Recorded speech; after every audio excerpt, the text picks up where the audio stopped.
Hey, this is Antonio. Welcome back to my channel, and we're going to have some fighting words. But before we go any further, you know what I'm going to say. I need for you to like this video and also subscribe to the channel.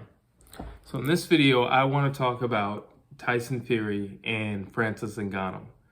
So Francis Ngannou had a fight over the weekend, in which case he won, holding on to his strap in the UFC. He is the UFC heavyweight champion of the world, and he just defended his strap again.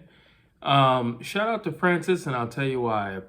He came into the fight with an injury, and he still got the W in the end. So shout out to him. But it's what happened after the fight that this video is about. So he was asked, "Hey, have you given any thought to boxing? You've been called out by Tyson Fury, the Gypsy King." And we already know there's been some back history with Francis Ngannou not being happy with how much he was making per fight, in which case I don't blame him. I mean, you are literally putting your life on the line. So to get hundreds of thousands of dollars, that's one thing if you're climbing your way up the ranks, but it's something else if you're the champ and you're literally like fighting for the title and you have the title and you're retaining the title. So I believe you should get paid more. But like I said, Joe Rogan asked him, what do you think about fighting Tyson Fury? What do you think about boxing? In which case he said it's always been like a lifelong dream of his. I don't know how many of you are familiar with Francis Ngannou, but I do know that back in Africa, his father was a boxer. So, I think that's just something in him, and I think maybe just to honor his father.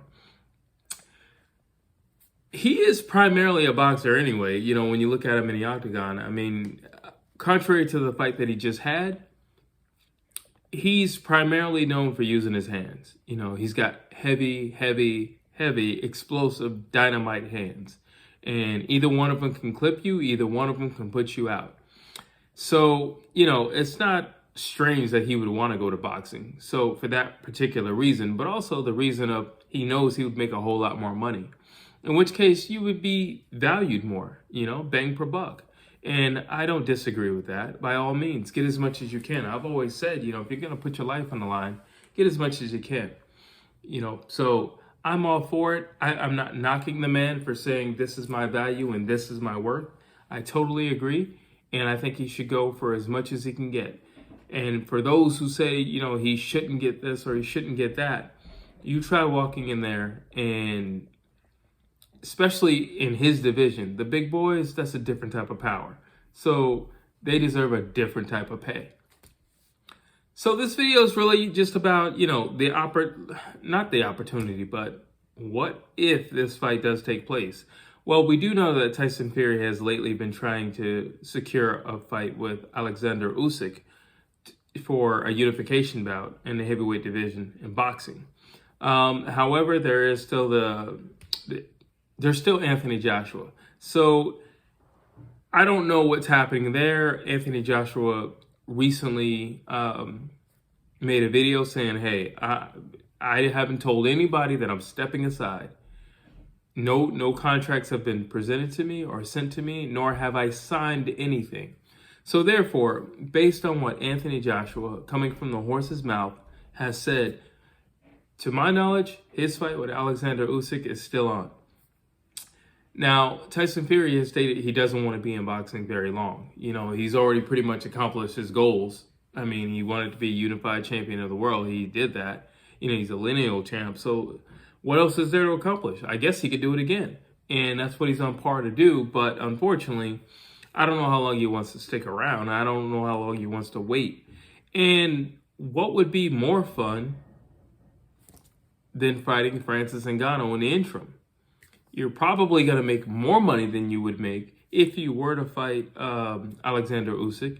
And technically speaking, Francis Ngannou is a lot safer of a fight than Alexander Usyk. Yes, and everybody's going to say, well, Francis Ngannou is a lot bigger than Alexander Usyk. That's true. He is. It's also true that he hits a lot harder than Alexander Usyk. That's true as well. However, skill-wise, they're not even close. Alexander Usyk is on Mars somewhere, and Francis is still here on planet Earth. It's not even close.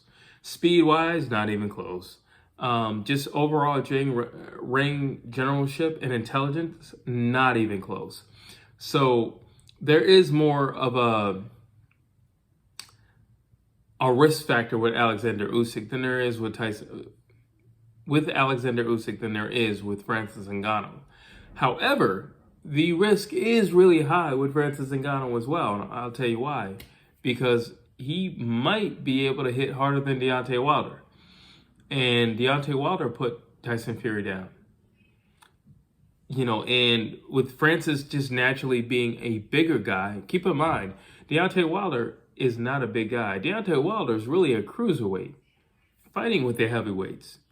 Now you take a true, naturally big heavyweight, and you put some boxing gloves on him and Francis Ngannou.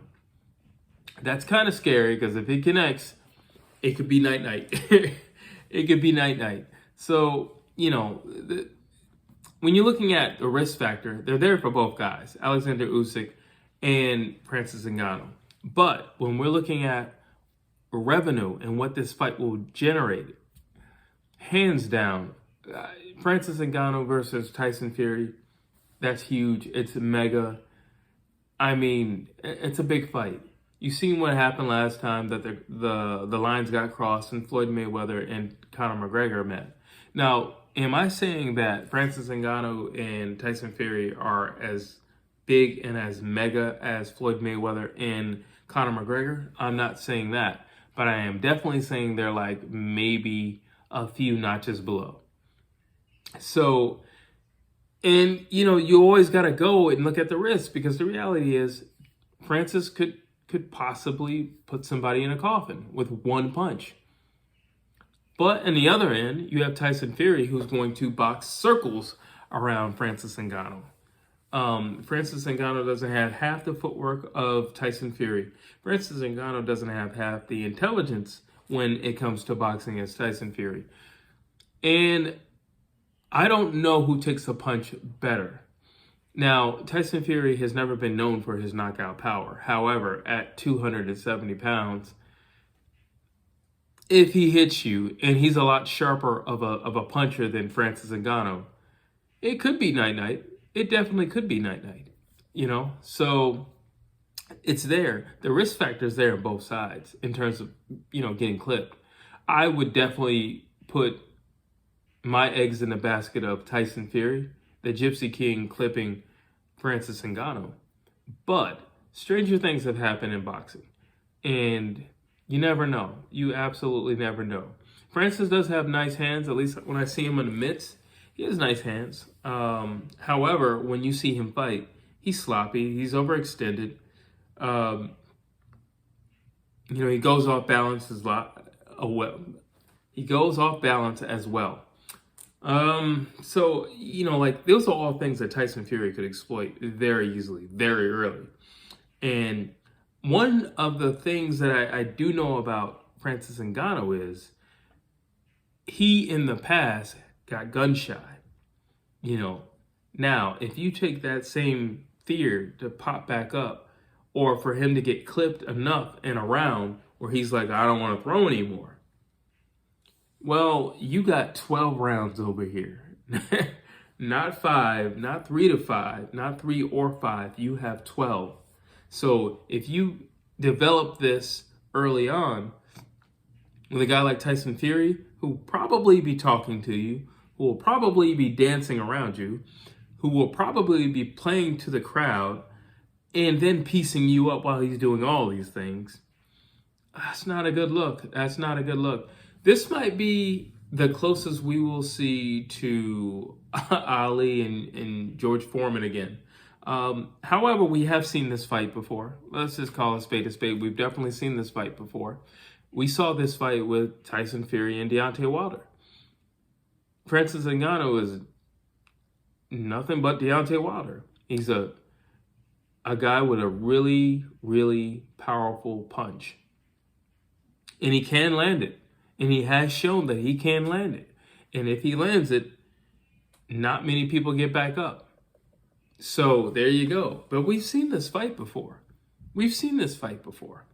We just haven't seen it across lines, you know, with MMA and boxing, but we've seen this fight before. So is it safe for Tyson Fury? Yeah, it's safe for Tyson Fury. Is it bigger than anything else he can do in boxing? Hands down. It's the biggest. Outside of Tyson Fury, let's say AJ beats Alexander Usyk in the rematch. The only thing that would probably generate as much as Tyson Fury and Francis Ngannou would be if AJ never had a loss. He never lost to Andy Ruiz, and he never lost to Alexander Usyk. And he has retained his titles throughout the years. And then he was coming with all these titles, and Tyson Fury met with his title, and then they clashed. That's the only thing that would shatter what Tyson and Francis Ngannou will generate. I mean, it is what it is, people. Yeah, I'm not gonna lie. I want to see Tyson Fury and Anthony Joshua fight. But if I can't have that, I would love to see Francis Ngannou and Tyson Fury fight. Who wouldn't want to see that? Who wouldn't want to see that press conference? You know, because Francis Ngannou's, his English isn't the best in the world. So if he gets just a little bit slick, Tyson's going to run off on him. So, I mean, who doesn't want to see the press conference? Who doesn't want to see this world tour? And it would be a world tour. Francis Ngannou has a huge following in France, not to mention Africa, Dubai as well. And then you just take Tyson Fury. I mean, that's going to be a huge, big turnout. So this is one of those fights where you can't lose in terms of revenue. You know, however, real boxing fans will be like, you know, why don't you fight me? Or why are you fighting that guy? You know, and it'll be a thing of why is he cutting the line? But he's just coming over for a mega fight. It's all about a payday. I remember when Floyd Mayweather and Conor McGregor were fighting, and they asked Floyd about losing. He said, at this level, there is no loser. I'm walking out with like 100 and some change. He's walking out with like 70 million or something like that. There's no losers. What are you talking about? There's no losers. You know? So, though, I mean, yeah, your pride might be a little hurt. You might have a black eye when you walk out of here. But trust me, you are a winner in life if this fight goes through. And with that being said, that's the end of this video. You know what to do now. Drop your comments down below, as always. And I would love to read them. And that's that.